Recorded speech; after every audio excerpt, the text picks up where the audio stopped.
Hey friends! In today's episode of Yoga Lifestyle 101, we are going to be talking about the 5 things you need to know about sleep.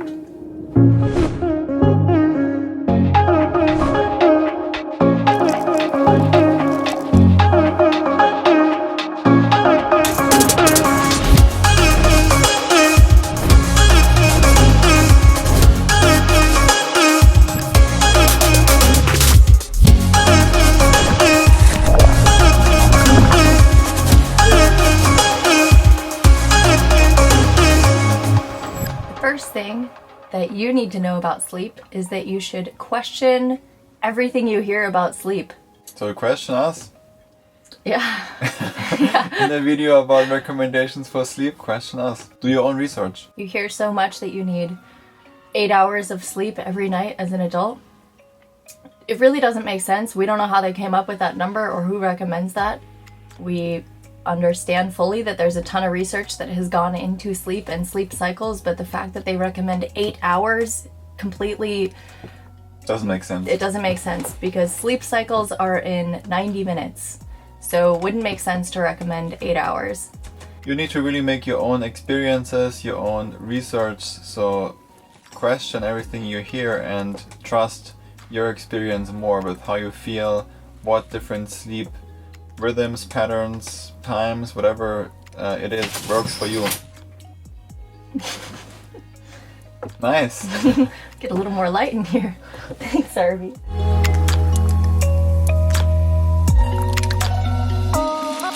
The second thing to know is that there's different kinds of sleep rhythms, basically. So the one that most of us follow is you go to bed at night and you get up in the morning. So you only have one sleep a day, not counting any naps, or most people are not taking naps, so you only sleep once a day.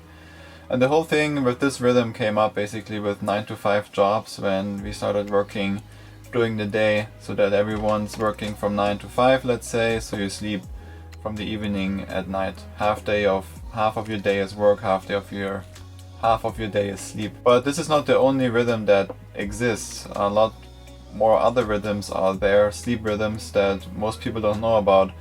So what we usually do is sleeping at night once is called monophasic sleep, and there's also polyphasic sleep rhythms, and there's probably 10 or so different ones. But basically what it is that you sleep several times a day.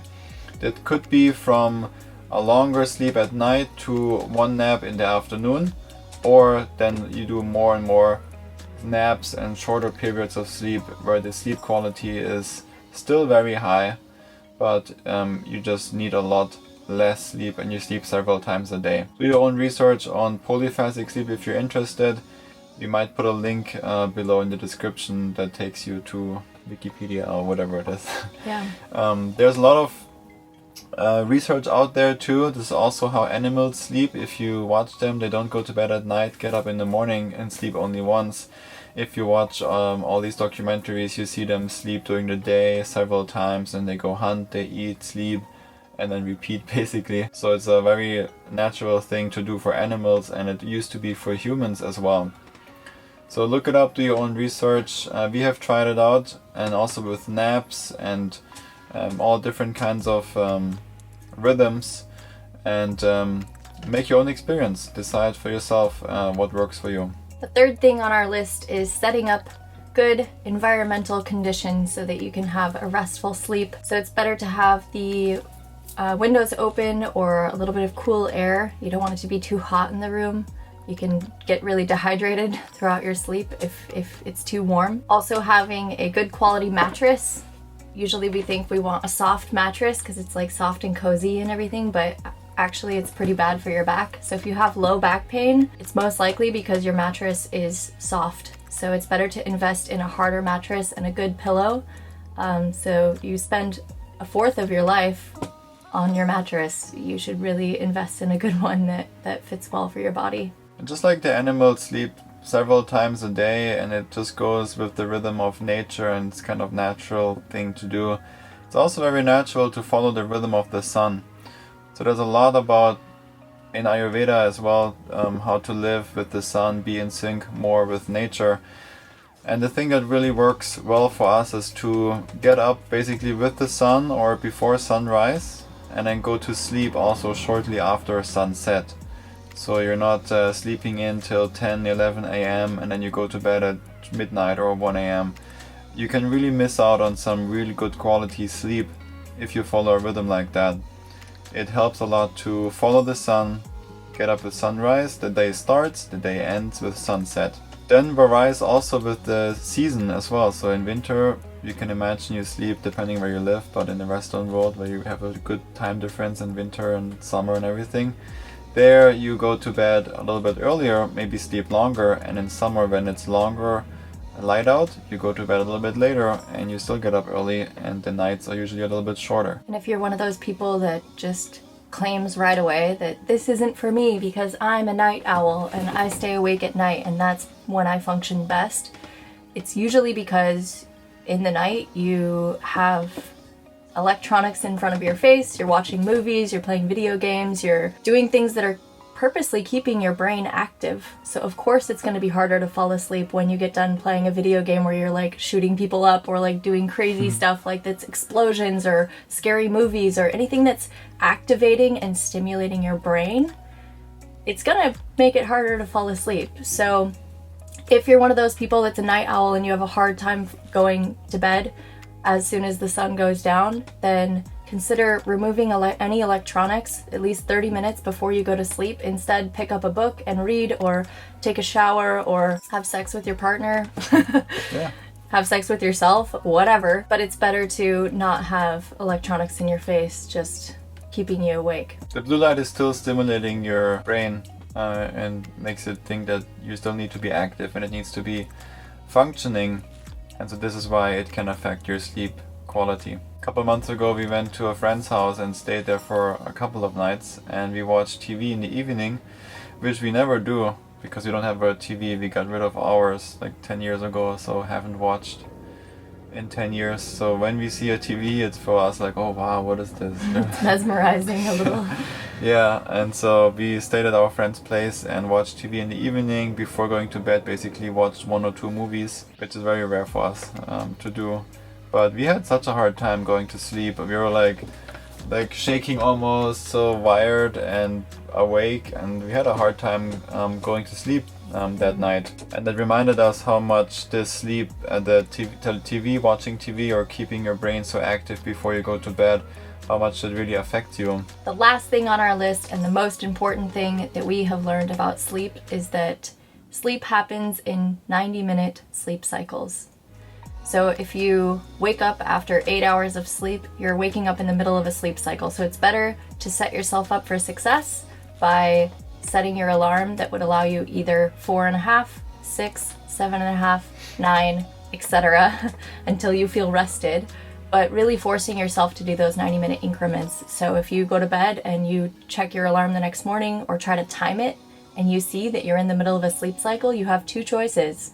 One, you can either wake up earlier the next morning or later, if that's doable, or you keep yourself awake for another 30 minutes or 45 until you can slip into your sleep cycle, wake up at the time you need to be awake, but really don't cheat on that, because as soon as you wake up after 90 minutes, after your 90-minute sleep cycles and your alarm goes off, and if you hit the snooze button and you start to go back to sleep, then you slip into the next sleep cycle. So it's also why we don't hit snooze anymore. When our alarm goes off, we get up. And the easiest way to do that is when your alarm goes off, you count down from 5, 4, 3, 2, 1. A little Mel Robbins tip there if you haven't heard of her. But you're sort of breaking out of a habitual cycle that you have done before where you just automatically hit snooze. You're just breaking that. Set your alarm for 90-minute cycles, don't hit snooze, and you'll have a much more restful sleep. Thank you so much for watching Yoga Lifestyle 101. If you like this video, make sure to hit the like button. If you like our channel and what we do and you want us to do more, please hit the subscribe button as well. Leave a comment below if you have any questions. We always respond to all of our comments, even if it's just saying thank you or thanks for watching. We read all of your comments, so please leave one with what you want to see in next videos, what we should talk about, record anything about yoga, lifestyle, nutrition, being healthy. just integrating yoga more into your life. Go do your practice. We'll see you soon. Thank you. Oh, one more thing we almost forgot to mention, but we have noticed and seen it a lot, is that for some of us it's really hard to fall asleep. Maybe it's you and you take like 30 minutes, 20 minutes or even 1 hour to fall asleep at night because your mind is so busy and you have just a hard time falling asleep. The important thing is go meditate. Quiet the mind down. Quiet the voice in your head. It's usually the time when we lay down and want to relax that our mind is going crazy. Just like when you're just starting with meditation, your mind goes crazy as well as soon as you sit. So for a lot of us, we sit down, we're so hyped up and maybe stressed, your mind goes crazy. So you need to meditate more. Get that voice in your head under control. When you lay down to sleep, you sleep. When you get up, then maybe it's time to think. If you need it, use your thoughts in your head and your voice in your head and use your brain then, but when you go to sleep, it needs to sleep as well. It also needs to know when to shut off. Shut off, slow down a little bit. Brain never sleeps, so that's why we can do lots of cool things overnight and in our dreams, but you can at least go into a different state and slow down a little bit. So if you need help falling asleep, if you're one of those people that it takes 30 minutes to an hour before you can finally slip into rest, then in addition to consistent meditation practice, you can also use a handful of meditation apps. So there's dozens of them on both iOS and Android, and they'll help you guide you into a restful sleep by doing various body scans or breath focus attention or letting go of what happened with the day or whatever the case is. That'll help you get into a rhythm, and you'll usually find a certain meditation that works for you, and then you don't need to use the app anymore. You can talk yourself through it and become present immediately as your head hits the pillow. You can let go of what you're carrying with you throughout the day, and you can slip into sleep much faster, usually less than 10 minutes. So give that a try. That's our little bonus tip that we wanted to throw in there because we know a lot of people do have a difficult time falling asleep. Okay, bye. Hope that helped. Bye, for reals. Peace.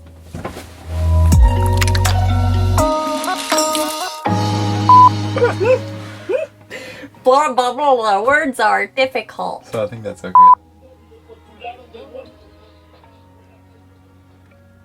Yeah. I just ate a protein bar. Gotta make sure I don't have shit in my teeth. Alright. Do I? Do I? No. Nice. You too. Cheers. Cheers to clean teeth. Thanks, Dad. Thanks, Mom. Both of our parents are in the dental industry, so you can thank our ravishingly beautiful teeth for decades of dental work. Thanks to our lovely parents.